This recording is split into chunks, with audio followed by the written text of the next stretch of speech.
Assalamualaikum everyone! How are you?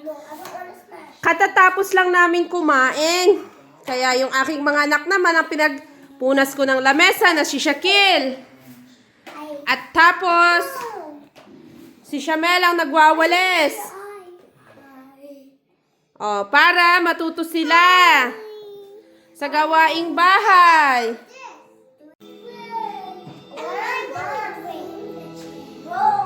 Bilis. Si Shakib naman na nagbabalik ng mga upuan.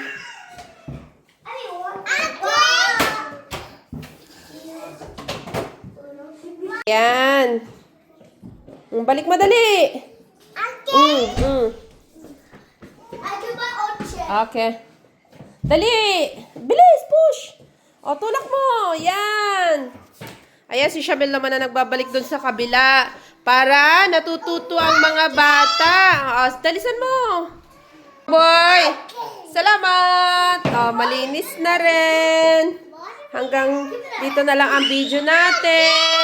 Yun lang. Assalamualaikum. Jazakallah khairan. Bye.